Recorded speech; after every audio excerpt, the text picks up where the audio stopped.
우리 구주 하나님과 우리의 소망이신 그리스도 예수의 명령을 따라 그리스도 예수의 사도된 바울은 믿음 안에서 참 아들된 디모데에게 편지하노니 하나님 아버지와 그리스도 예수 우리 주께로부터 은혜와 긍휼과 평강이 내게 있을지어다.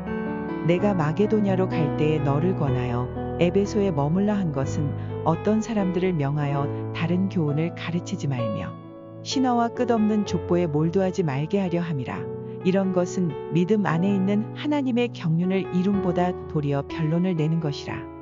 이 교훈의 목적은 청결한 마음과 선한 양심과 거짓이 없는 믿음에서 나오는 사랑이거늘 사람들이 이에서 벗어나 헛된 말에 빠져 율법의 선생이 되려 하나 자기가 말하는 것이나 자기가 확증하는 것도 깨닫지 못하는도다. 그러나 율법은 사람이 그것을 적법하게만 쓰면 선한 것임을 우리는 아노라. 알 것은 이것이니 율법은 옳은 사람을 위하여 세운 것이 아니요 오직 불법한 자와 복종하지 아니하는 자와 경건하지 아니한 자와 죄인과 거룩하지 아니한 자와 망령된 자와 아버지를 죽이는 자와 어머니를 죽이는 자와 살인하는 자며 음행하는 자와 남색하는 자와 인신매매를 하는 자와 거짓말하는 자와 거짓맹세하는 자와 기타 바른 교훈을 거스르는 자를 위함이니 이 교훈은 내게 맡기신 바 복되신 하나님의 영광의 복음을 따름이니라. 할렐루야, 화요일 새벽입니다. 오늘도 새벽 말씀 큐티를 통해서 은혜 충만한 하루 되시기를, 또 추석이 되시기를 소망합니다. 오늘 본문은 바울이 이제 젊은 동역자인 디모데에게 편지를 보내는 내용입니다. 바울의 서신들을 보면요, 바울은 먼저 자신의 사도성에 대한 부분을 이야기하는 것을 우리는 볼 수 있습니다. 왜냐하면 바울의 행적이 처음부터 예수님을 따랐던 사람이 아니기 때문에 그렇습니다. 그래서 항상 바울은 자신을 소개할 때 하나님과 예수 그리스도의 명령을 따라 사도가 되었다라고 이야기를 합니다. 하지만 디모데에게는 다른 서신들과 다르게 하나님의 은혜와 평강과 긍휼이 있기를 구하는 것을 볼 수 있습니다. 그 이유는 2절에서 디모데를 부르는 이 호칭을 통해서 우리는 알 수 있습니다. 그 호칭은 바로 참 아들이라는 호칭입니다.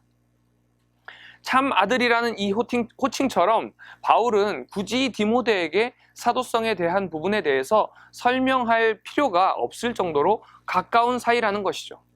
그리고 이제 디모데에게 에베소에 머물게 한 이유를 바울은 설명하기 시작합니다. 바로 에베소 교회에 다른 교훈이 있다라는 것입니다. 그리스도인으로 진정으로 집중해야 하는 것이 무엇이냐면 하나님을 향한 믿음과 충성이지만 다른 교훈으로 인해서 분쟁을 일으키게 된다는 것입니다. 그러기에 본질적이고 중요한 것은 믿음이고 공동체라는 것을 바울은 오늘 본문을 통해서 이야기하고 있습니다.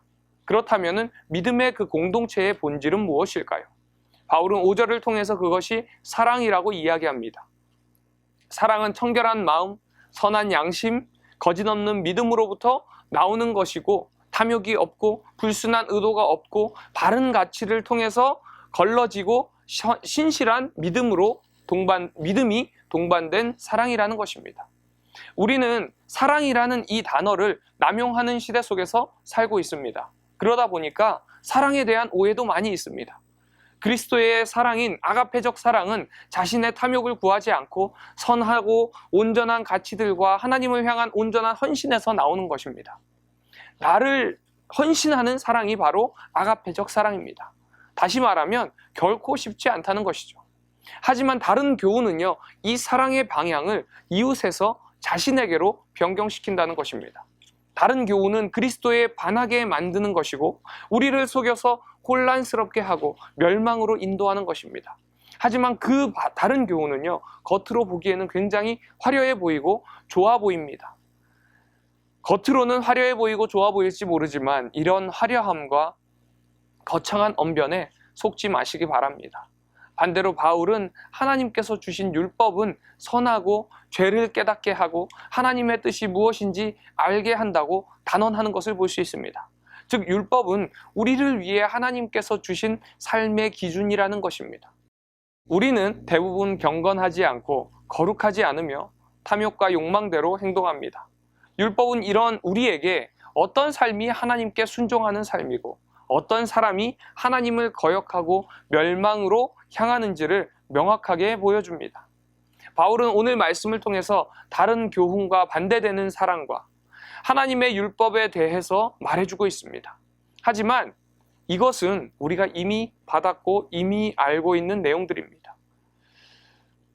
오늘 말씀을 통해서 우리의 심금을 울리는 것은요, 지금 우리에게는 해답이 중요한 것이 아니라 우리가 알고 있는 것, 그리고 우리가 가진 것을 잘 이해하고 순종해야 한다는 것입니다.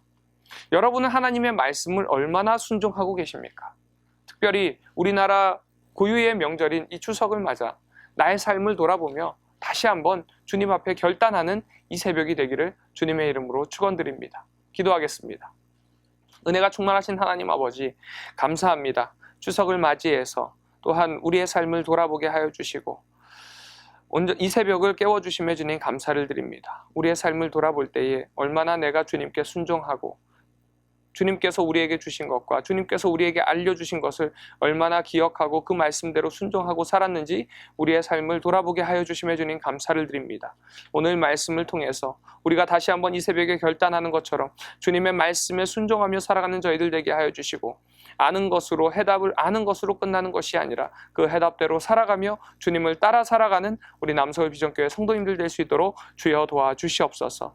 이 새벽을 깨워주시고 또한 오늘 하루의 삶 가운데 주님께서 함께 하여 주실 줄로 믿사오며 살아 역사하시는 예수님의 이름으로 기도드립니다. 아멘.